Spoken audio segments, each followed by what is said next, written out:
रचले बारे विधाता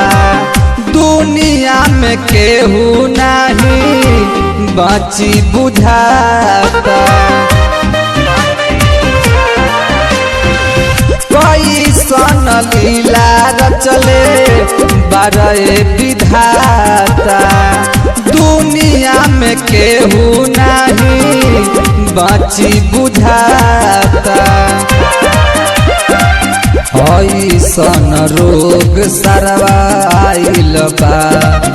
देश में कोरोना बीमारिया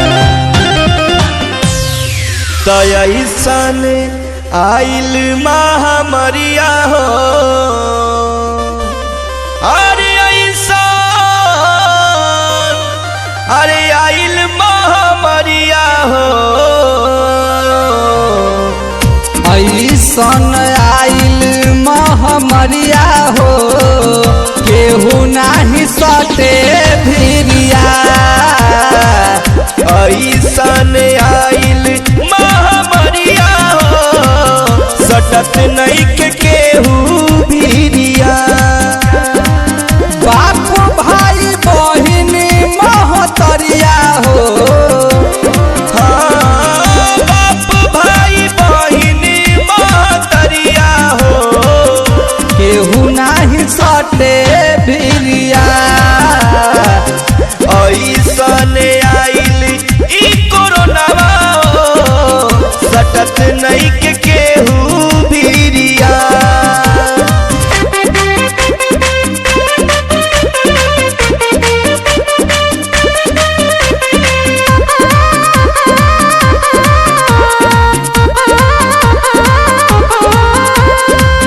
देखी के हालात मोरा दिलावा पका पर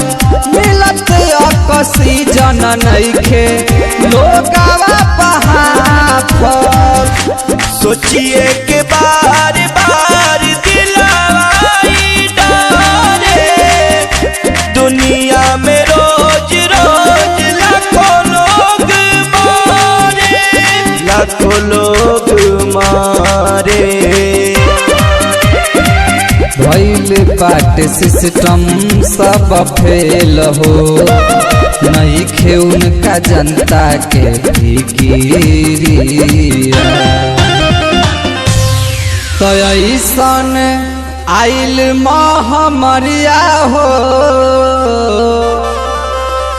अरे ऐसन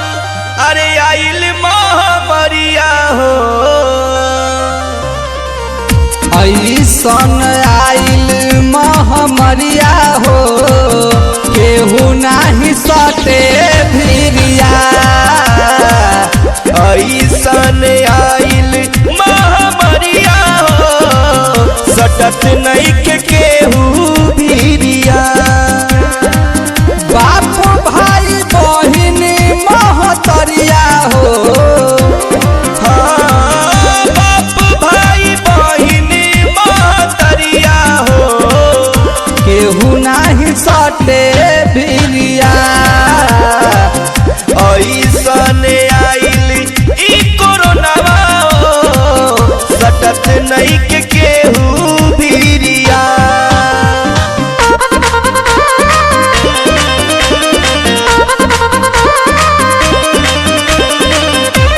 Music by Dinesh